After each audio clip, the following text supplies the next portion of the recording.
Let's get it. Let's go. Dayz Fredo, checking in. For the longest time, I honestly thought 50 Cent was a questionable parent, for the simple fact that his son and his baby mom were always in the media dogging him. Were always in the media throwing dirt on his name. But now that more details are out, the truth is farther from what most people could have expected. The whole time, 50 Cent was telling the truth. The whole time, 50 Cent saying his son was entitled, his son was spoiled. This was all facts. Why would a multimillionaire have to lie about taking care of his son, and he has plenty of money to do it? You saw him in his son's life his whole childhood. He was in multiple music videos. He was all running through the mansion, all this different kind of stuff. Now, all of a sudden, you get to a certain point and you've tarnished the relationship with your dad. So now you're going to say he's a bad dad. Now you're going to say he didn't take care of you. He didn't buy you socks when you were 13, all this different kind of stuff. And come to find out, he was giving your mom $6,700 every month to take care of you. And I honestly heard it was $40,000 originally, but she kept taking him to court and it got brought down from 40 to 10 to $6,700. Even at $6,700, that is plenty money to take care of not only the child, but the child and the mom, to where the mom doesn't have to work, or if she does, she doesn't have to break her back. But still, this young man has a sense of entitlement, and there's plenty other young black kids out there that don't even have a father in their life, let alone a father that is trying to be in their life, let alone a father that's giving them chance after chance. He took care of you in your childhood, and when you got to a certain point to where he realized he was doing so much that it was spoiling you. He was doing so much that it was making you weak. He was doing so much that it wasn't making you a better person, it was making you a worse person. So at that point, he realized, hey, you like shoes, you're crying about wanting shoes every week. Even when you get shoes, you feel like enough isn't enough. So here's what I'm going to do.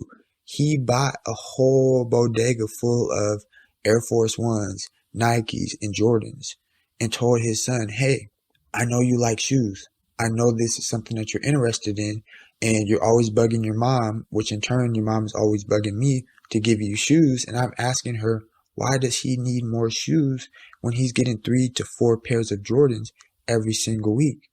And there's really no answer to that other than you have a spoiled, entitled child who feels like his dad's success is his. So anyway, he tells his son, hey, this is a great business opportunity. This is a great way for you to make money. And also keep the latest of the latest shoes on your feet. Not have to stress me and your mom out about them.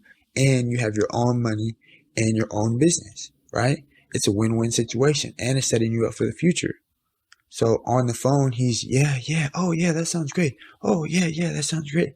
Oh yeah, oh, that sounds awesome. Oh yeah, we can make it happen. And then all of a sudden, he doesn't hear from him for 2 months. When he does hear back from him, the mom is calling him, talking about, oh, well, instead of doing an online store and him selling all these shoes online, we want to open up a boutique. We want to do this. We want to do that.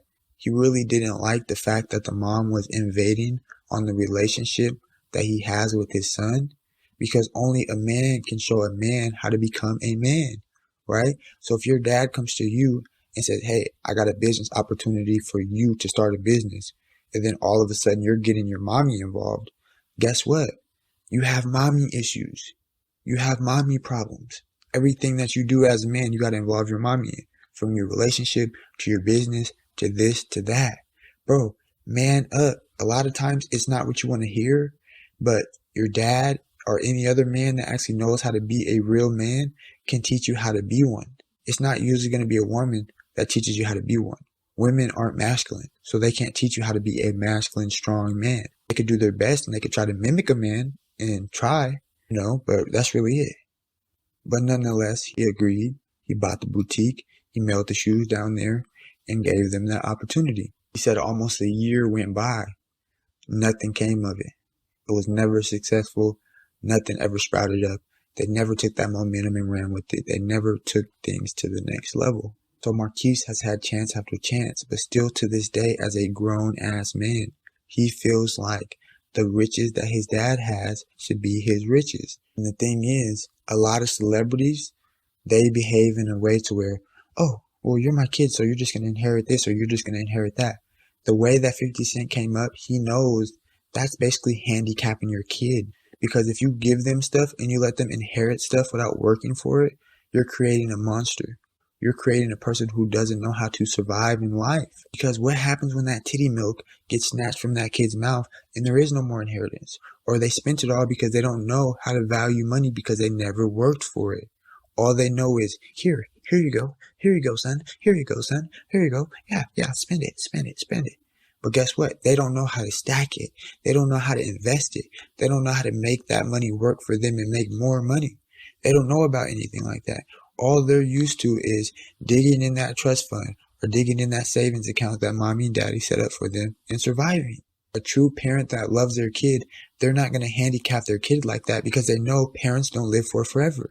So when it is your time to go of old age or sickness or whatever the case may be, you want to know that you left your kids in the best position possible so that they can be strong, take care of themselves, and survive while you're here and after you're gone. And they could take care of your grandkids, your kids, all this different kind of stuff, right? But if they're not strong-minded and they don't know what it's like to work for something, they don't know what it's like to earn something, you will have kids like Marquise who swear up and down that they don't want no money from their dad, but they go out of their way to bring up their dad's money in a way that they feel like they are owed something. That man does not owe you anything. You haven't done any episodes of Power. You haven't done any music videos that are on the level of 50 Cent. You haven't sparked your own acting career or branched off and actually done something to where you can make a name for you. You just want to live off your daddy, and that's not right. Even him as a dad letting you behave like that would not be right.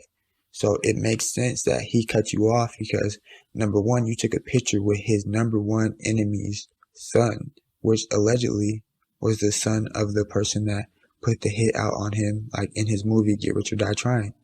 So the thing with that is, value having a father. And I'm guessing it's hard for a person that always had their dad in their life and was always spoiled by their mom and their dad to value a father versus a kid who didn't have a mom in his life, or versus a kid who didn't have a dad in his life, or versus a kid who didn't have a mom or dad in his life and he was in foster care. Everybody has different situations, but the ones that value life and value family and value everything that they have going on are the ones that make it, the ones that end up the most successful. And it's not always a cakewalk, but it's always going to be greater later because they're going to be the most strong-minded, they're going to be the most blessed, they're going to be the closest to the Most High, and they're going to have the most respect because people see that they worked to get where they're at, and it was not a cakewalk. Nothing came easy. They didn't get any trust funds. They didn't get any inheritance, right? They had to work and go hard for everything that they had, whether it be starting a podcast, starting a clothing company, starting anything that you could do to get out here and be successful. If you don't value your parents, what in life are you going to value? Anybody in your life should be scared the way you treat your pops. That's like ridiculous, bro. When he bumped into his son at a jewelry store in New York, he said it was a casual situation to where a father and son would bump into each other and typically be like, hey, what's going on, man? Hey, it's good to see you, man. See each other on a random moment and embrace each other and, ask each other how you doing and, go about their day basically, but just be excited to see each other basically. But he said when his son saw him, he was everything but excited. He was very standoffish. He went to talk to him. He was one word responsive. Yes, yeah, I think so. Oh, you're following me. He's like, bro, I'm not following you, man. I'm moving around the city just like you are, man. I'm enjoying myself on the weekend. He's like, oh, man, I'm out here. He just darts off. He's like, and he said he's just dumbfounded. Like, wow, did this really just happen? Like, I'm really just trying to talk to my son and embrace him, spend a little bit of time with him, as father and son should. And, it was a total different situation. So just think how that feels as a parent. That hurts, bro. You work your ass off. You do everything you're supposed to do to put your child in the best situation for them to basically shit on you like that. They didn't raise you. They didn't pay your rent. They didn't do everything they could do to put you in the best neighborhoods and the best schools and everything like that. But see how it could leave you dumbfounded as to like, what is going on? Value your parents no matter how old you are, man. It's priceless. My dad passed away.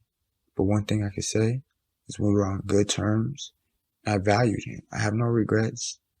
But just imagine a kid who held something against his pops or treated his pops the way Marquise treats his pops, and something happens to them and you never see them again.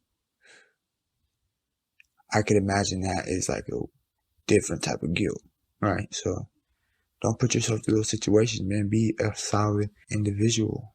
Value your loved one, man, because life is short and life is precious, man. Don't forget. Dayz Fredo told you that, man. It's a game for Dayz Podcast, baby. We head straight to the top with this thing, man. So let's get it. Let's go.